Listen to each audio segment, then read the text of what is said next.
I'm Jim Longworth, and welcome to a special edition of Triad Today. Over the next half hour, we'll salute Piedmont Triad International Airport and see how PTI contributes to quality of life in our area. With me throughout the program will be Kevin Baker, Executive Director of PTI, and later he'll bring on some special guests as well. And Kevin, welcome to the program. Thanks, Jim. Good to see you. I know you're a busy man. I appreciate you spending some time with us, and we will bring on some special guests in just a little while, but I want to spend the first couple segments just with you. And first of all, get sort of an overview of what's going on. Now, I know you're biased about this, but why is PTI not like other airports? Well, you know, most airports you think of are a place of transportation, Jim, right? It's a place where you go to move yourself or your family or packages around the country or around the world. We certainly have that component. We're the third largest airport in terms of passengers in the state after Charlotte and then Raleigh. But we've got a complete second mission, and that is to be a center of employment as well as a center of transportation. There are 6,000 people that are employed on the airport at this point, and that's just on the airport property itself. That's not including those who are serving as consultants or service providers, et cetera. Right. So this, and that, you know, collectively, that makes the airport the 7th or 8th largest employer according to the Triad Business Journal's list of employers. Aggregate, you know, if you aggregate all of those companies together, so it's a serious place. So we're talking about to some of the companies like we're going to mention later with FedEx and some other folks. So you're talking about all the companies. I'm going to call it probably erroneously, so you can correct me.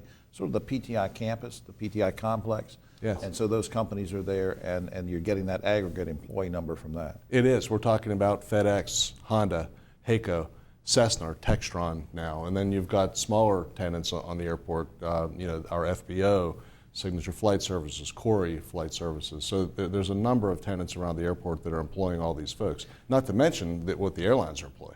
Oh, sure, yeah. Everybody from the folks that take the tickets and baggage handlers and people like that. But also, I mean, the companies that you mentioned, they have their own vendors, and they impact the economy in their own separate ways too, and collectively, and that makes a big difference, which makes you an even more important complex for economic development, right? It really does. I mean, the estimates are that there's 12,000 people that are, you know, indirectly employed as a result of the airport, and those are auditors, engineers, lawyers, you know, all the folks that are providing services to us and to all of those companies. We didn't rehearse this or anything, but I want to ask you a quick question about volunteers, because when you're talking about employment and putting people to work, keeping people to work, that's very important. But you also rely on volunteers around the airport, right? We have a great volunteer crew. They're called the ambassadors. And what do they do? These are all folks who are giving of their time. There's no paid positions there at all. And we've got over 60 of them. A lot of them are retired, but not all of them. And you know, they're sort of the calling card for the folks coming in, and the bon voyages folks are heading out. And really, they're absolutely a terrific group of people that we couldn't do without. You know, they're always happy, and they greet the passengers as they're coming in, and they help them. You know, and we also have folks who are roving ambassadors who will walk around and just look for somebody who looks like they might be a little bit lost. Right. Walk up to them. That's me.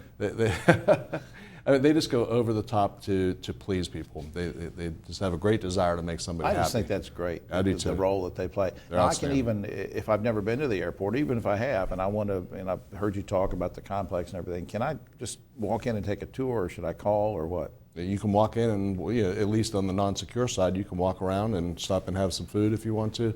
By all means, we'll be happy to take you on a tour if you call. And that sort of leads us into the next segment we're going to do after we take a quick break. We're going to talk about the overall passenger experience I want to get into. But first, as we'll do at the close of each of these segments, I want to remind you about the website that you can go to for more information. And that is www.flyfrompti.com. Did I get it right? You did. For our radio listening audience as well, flyfrompti.com. And so when we pick back up after this quick break, Kevin and I will be back. We'll talk about the passenger experience at PTI. Stay with us. Back now on this special edition of Triad Today as we salute PTI, Piedmont Triad International Airport. And as we will throughout the program, I'm joined by our very special guest, Kevin Baker, who's Executive Director of PTI. And on this particular segment, I want to talk about the passenger experience in general. And I want to hit you with something that, I don't know if you're going to hit me or get angry or whatever, but I came across this survey not long ago. And it was a national survey of some sort. I don't know if it was credible or not. It said that PTI had the 5th highest airfares in the nation. Was this accurate? Was it misleading? What's your take on that? Well, it is a bit misleading. By all means, that study was the top 100 airports, and we fall 97 or 98 in that, so we're right near the bottom of it. So if you want to look at it this way, if we were 2 smaller, 3 smaller, we wouldn't have even been in that list, But it's misleading in that the way that the DOT, Bureau of Transportation Statistics, reports some of these fares. And we are actually going to be proactively producing a document on probably a monthly basis. We're not exactly certain right now. That's going to talk about those fares and talk about the fact that it's not as expensive as you might think. And in fact, for a long time, we have been studying all of our markets. So we look at our top 25 markets, and then we say, let's compare our pricing in those top 25 markets against Raleigh and Charlotte in those same 25 markets. Right. And then we look at 3 time segments. If you order them within 7 days, if you order them within after 3 weeks, or after 39 days. And we regularly find that from that group, that's a total of 75 data points, right? 25 times 3. Right.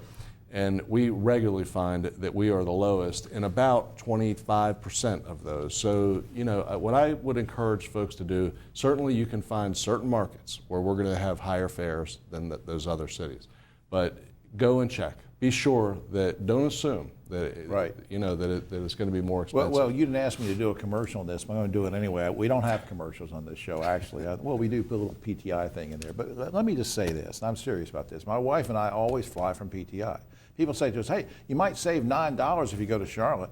And I'm looking at them and saying, wait, what are you talking about? Look at the traffic to try to get from here to Charlotte or from here to Raleigh, or what if there's a wreck, or what if there's road construction and I'm going to miss my flight, plus the stress of driving. Are you kidding? I mean, and it's convenient to go to PTI. It's close by. It's friendly. We talked about the volunteers and other people and ambassadors in the other segment. It's just a great experience. I know you didn't ask me to say that, but I got mad when I saw that survey because I thought these people did not take that into consideration about the inconvenience of trying to go to some other airport. Good commercial. Are you pursuing new airlines to come in or any new services? Yeah, so this is a constant effort. It has been since I set foot in this town 21 years ago as a consultant to the airport, and since I've been with the airport, and it continues today. We have folks who are focused squarely on this constantly. And finding new service. We're working on a couple of new opportunities right now. It's difficult because there's only so many airlines, and markets like ours have suffered from consolidation. You can go back 10 years and what is now United, American, and Delta at that time included Northwest and U.S. Airways and whoever else I'm forgetting at this point. Because of the fact that all those airlines have consolidated, it reduces the opportunities, especially in smaller markets. Right. Well, when we come back, you brought, and he's in the studio hiding, I think, right now. We brought a special guest with us we're going to bring on in just a second. We're going to talk about PTI in a different way in terms of economic development and other aspects of that. So I want people to stay tuned. But before we leave for that break, flyfrompti.com is the website, www.flyfrompti.com. And we will be right back. Back now on the special edition of Triad Today as we salute Piedmont Triad International Airport, PTI, for all it does and the economic impact it has. And we kind of want to focus on that on this particular segment. Now, of course, Kevin Baker, Executive Director of PTI, is still with us, but he has brought along a special guest who is on my immediate right. We've wanted to get him on the show for a long time. Stan Kelly is President and CEO of Piedmont Triad Partnership. Welcome to the show, Stan. Thank you, Jim. Good Happy to see be you here. Stan, before we get into some other things about economic impact, remind folks what Piedmont Triad Partnership is and what your mission is. Jim, Piedmont Triad Partnership's a group of 40 business and educational leaders from across this region who share the passion about building our community to be all that it can be. And so we get together and work on strategies and advance the ball. I guess that leads us to this. When you talk about strategies and things that you talk about, I read somewhere, and it might have been something Kevin sent me, about the Carolina Core. Sure. I'll say it again, the Carolina Core. What is the Carolina Core Initiative? What is that, and how does maybe PTI fit into that? Well, thank you, Jim, and I'm glad you read about it recently. Carolina Core, it's a vision, it's a brand, and it's a strategy. So our group, the PTP board and other leaders around this region, over the next 20 years, our aspiration is to grow at least 50,000 net new jobs across this region. Wow. And so that's the aspiration and the vision for it. Relative to the brand, what we've learned is when you market this region globally and across the country, to be able to identify Carolina and the central part of Carolina core, really resonated with those who are thinking about us and for site consultants and others, so it more readily identifies us as to our geographic location. Right. And it is very encompassing of obviously a broad region. And lastly, the strategy. So the Carolina core is nestled between the Triangle and Charlotte. And when you put the Triad with those two metropolitan areas, about 80% of North Carolinians live there. And the Triangle is growing in many directions, but it's growing west. The Charlotte's growing in many directions, it's growing north, and it's growing east. And so over time, the urban crescent of North Carolina, which we live right in the middle, right, it will grow by virtue of where we are, and there's 1 million additional residents that will move to North Carolina in the next 20 years. We want to take advantage of that, and we want to market this part of North Carolina much more aggressively and much broader.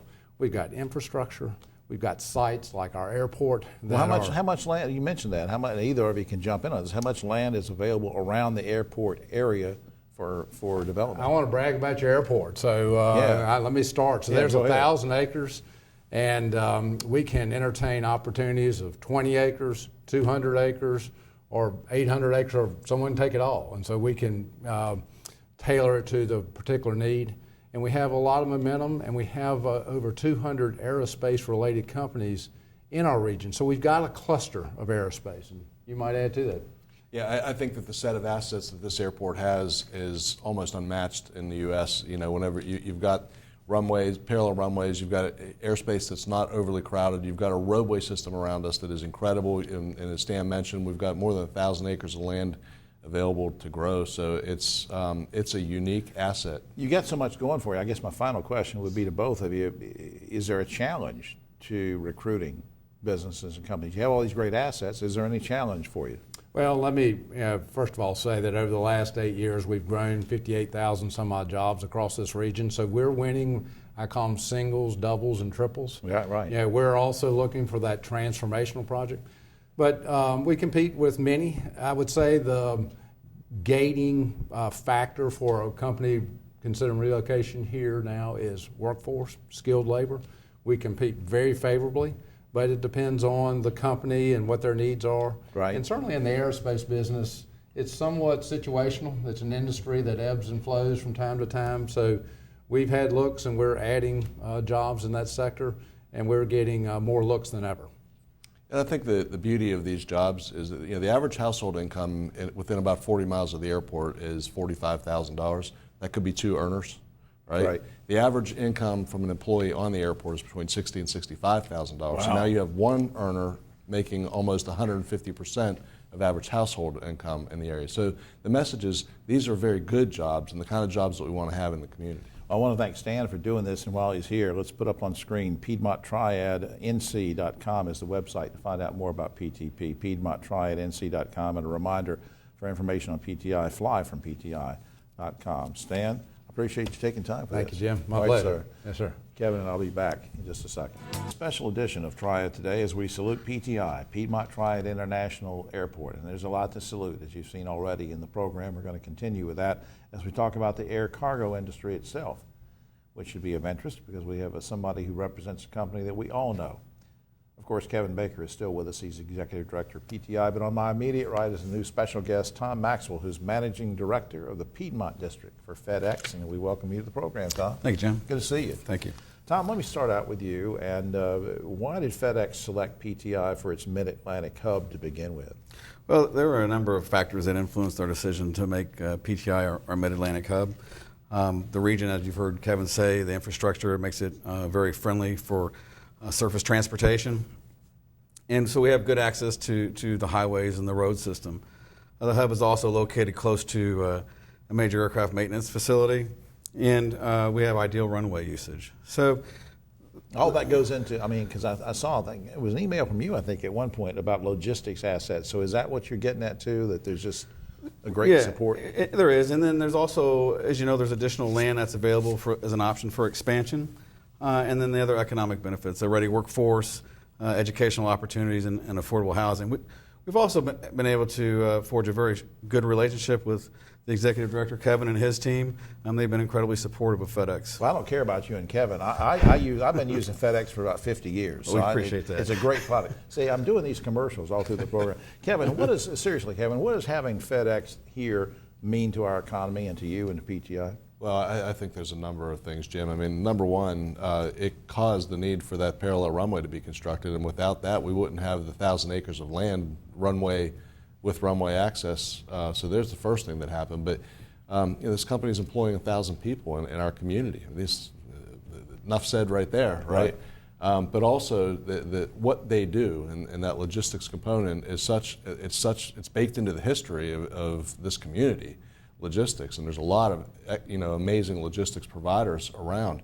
But having them here, I think, is an extra attractant to companies like a Honda, like a Heyco, like the other OEMs and the other MROs. So does FedEx give you a good recruiting tool then? Absolutely. Yeah, I mean, anytime we're pursuing any of those kind of companies, one of the things that we're telling them is you've got this Mid-Atlantic hub. It gives them that much more time to get their products to market on a daily basis. Absolutely, yeah. Tom, what does the future hold for FedEx around in this area in terms of operations at PTI, the immediate area? If there are things you can talk about or disclose, I don't want to get into confidential things, but what does the future hold? Well, I mean, if you look at the prospects of future growth, a tremendous catalyst in the Triad area and really around the world has been the demand for e-commerce and transportation solutions. So this is the single most, this is within the last 20 years, of course, and this has been the single most significant event that's affected shipping within the U.S. We've expanded our network capacity, our customer solutions and automation so that we can continue to provide excellent service to our customers. And so for any single FedEx operating company, it's very difficult to speculate, obviously, about future growth, but we can point with confidence that as the service requirements of our customers change or expand, we have the capacity to grow and hire new people. There's no right or wrong answer to this, Tom. We didn't rehearse it, but I'm just curious, your thoughts. If someone were to walk up to you and say, Tom, I've got a company I'm thinking of relocating, and I've heard you guys have a good place down here around PTI. What do you say to somebody like that? I think this airport is an excellent place to do business.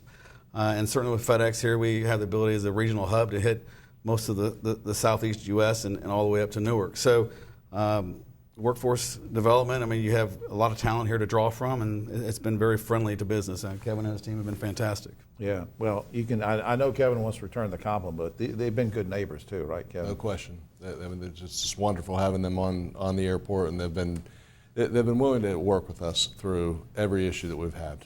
Well, let's give a plug then for FedEx. I already did that once, and Tom won't pay me for the commercial, but I'm serious. You do a good job, though. Up on screen, FedEx.com. FedEx.com is the website. Check that out. And also, flyfrompti.com. We want to keep reminding you of that so you can learn all about Piedmont Triad International Airport. And Tom, thanks for all you do. Thanks for being here. Thank you very much, Jim. All right. Appreciate it. We'll wrap things up in just a minute. Let's take a quick break. We'll be back. Now for the final segment on this special edition of Triad Today as we salute Piedmont Triad International Airport. And on this final segment, we're very glad to have this special guest. Of course, Kevin Baker's still with us, Executive Director of PTI, but Kevin arranged to have this guest with us. Next to me is Nick Yale, and Nick is Director of Aviation Programs at GTCC, and we're so glad you're here. Thanks for having us, Good to see you. Nick, I'm going to start with you. We know that workforce development is one of the biggest challenges in getting companies to locate here. We know how you work so well with businesses in that regard. But my question for you is, how are you and GTCC working to meet that challenge? Well, Jim, I think what's key is that we, within the aviation community and also across the rest of the college, is that we've got such a large skill base within each one of the technical areas that we can easily expand and pull from those different areas to develop anything specialized that might be required. So if a company comes in and might need a portion of one program, a portion of another, we can quickly and easily combine those to provide them what they need or generate something specific just for them. Are there any challenges involved for you in trying to get students to enroll in your program specifically? Absolutely. There's a lot of challenges because right now, obviously, it's not just aviation where there's a lot of growth and job potentials. I mean, it's just trucking industry, it's the medical industry, it's a lot of other areas. But I think one of the things that does help, obviously, is that locally, the jobs are local. People that want to stay in this area and they don't want to have to move. There's a ton of jobs locally with a lot of the MRO providers, FedEx, and other companies right close by. And of course, there's a lot of, not that, I mean, of course, you're representing GTCC, but in general, there are a lot of educational opportunities for folks around this area. We're rich in that, right? Oh, absolutely, absolutely. For aviation-wise, I mean, you think about it, there's Andrews Academy, a high school over in Guilford County. Here in Winston-Salem, they actually have a tech center where the students in high school can come through some technical training related to aviation and then feed into a higher level program or into a workforce. And soon FTCC is looking to start their own aviation training program right here at their college too. All right, so let's hone in on PTI for just a second, if we could, Nick. Now, talk about your relationship with PTI that GTCC has with PTI, and how are you working with them to help grow the workforce? What's the relationship there? Well, a couple of different ways. I mean, one of the key ways I think we do it is supporting existing business, because that's what our key role is as a community college, to make sure that the local businesses that are there are thriving, that when they need an expansion of workforce, like recently has happened at HACO and soon to, happen at Honda and other locations, then we can quickly adapt to that and provide them exactly what they need. So that's for the existing workforce. But also when Kevin is out and the Economic Development Group is out trying to recruit companies into town, they can bring them over and we can show them what we do now, and we can show them examples of how we've generated custom programs to fit the new companies coming in, like Honda when they first came in. What did we do back then? So it's not like we haven't done it before. Right. We can explain to them and show them what we've done and make them feel a lot more comfortable about coming. So show Right. them that we have that pipeline already developed. And if they come back at you at some initial meeting, and you and Kevin and others are in the meeting, they say, well, that's great, Nick, but we have a particular need in XYZ right now that's going to be coming up in the next year. What's fascinating to me is what I've read about what you do, is that you would look at them and say, that's fine, we'll adapt to that. Yeah, exactly. We'll develop it. And if we don't have it within our local skill set, we've actually offered to go to the companies that are coming. We'll go to their work environment, figure out what their key learning outcomes are for their employees coming in the door. We can develop the program around that, have it ready before they get here. Kevin, what does it mean to PTI to have GTCC as a resource in the regard that we're talking about now in terms of workforce development and just their impact? Jim, I describe it as the crown jewel whenever we're out meeting with the tenants, because honestly, if this region is probably one of the top 20 cities in the U.S. in terms of bench strength in the aerospace industry, especially in the A&P mechanic world, because of all of the history of that kind of work that's happened in this area, not only at our airport, but at Smith Reynolds, at Burlington. And I think the fact that the folks that are being trained at GTCC and the other community colleges that Nick mentioned, Forsyth Tech, et cetera, to come, those folks are feeding right into these businesses that need those employees so badly. There's a high demand for these folks, and without that workforce development, the companies can't survive. Well, I want to put up on the screen a plug for GTCC for the radio and television audiences, gtcc.edu, because you can learn about the programs there if you're thinking of a career in aviation or maybe a career change that takes you in that direction.